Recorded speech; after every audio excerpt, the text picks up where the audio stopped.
something you've experienced that changed your perspective in life? Partying a lot and drinking a lot. People tend to glamorize drinking and partying all the time. And ever since I got into the gym and started taking the gym very seriously, I realized that, you know, a lot of these habits are very destructive, and nobody should do this long term. You know, always surround yourself with good influences and like-minded people. You know, you are what you hang out with. Okay, I'll admit it, guys. After high school, I didn't go to college, but there's nothing wrong with it, and that's what I had to learn. That there's nothing wrong with that. There's nothing wrong with just like saving money and like figuring out what you wanted to do. So, you know, right now, like, I have a pretty good career. I won't say what I have coming up, but I do have something, like a pretty good job coming. If I would have gone to college, then I probably wouldn't be where I am right now. I probably would have been, you know, because I wanted to do the whole, like, go to college, go to Texas State, you know, I was going to do business, but, like, I was kind of just doing it because, you know, like, I thought I had to go to college. But I'm actually really happy where I am going right now. Yeah. So. No, I love that. All this is temporary. Anything that you're going through in life, you know, it's like you got to remind yourself there's always somebody out there who's got it worse than you. And if you can learn to outlast the temporary, because at the end of the day, the battle is only over if you give up. But you keep going day after day, and you keep your vision set on what you want in the future, that's something that nobody can take away from you. So just keep going and never give up. What's one of your life goals? Definitely be financially stable, because in the long run I want to have a family, have kids, and be able to pass down generational wealth in my family. So it's very important to me.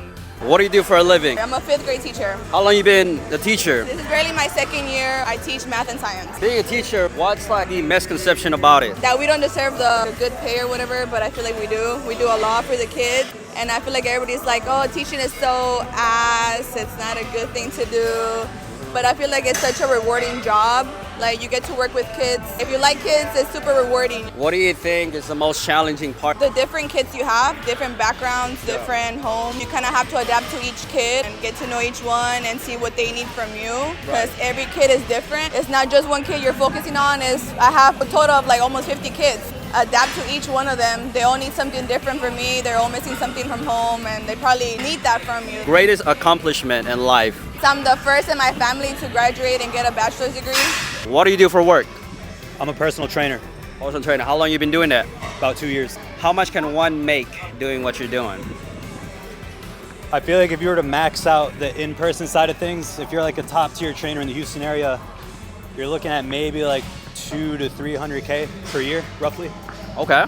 Is that one of your life goals, is personal training, or? I feel like for me, I want to start with the personal training, move on, branch out, open up my own studio, and then hopefully have my own gym one day. So that's the long-term goal. No, I love that. Yeah. For someone that wants to be personal trainer, what's your main advice for them?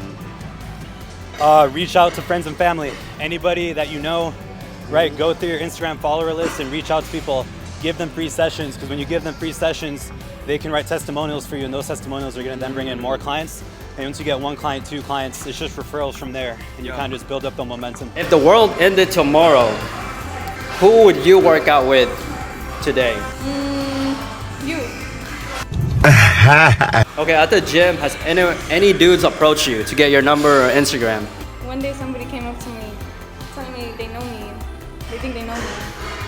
Like, I think I know you. I'm like, from where? And they're trying to tell me from where, and I don't know them from where. So it's actually pretty awkward.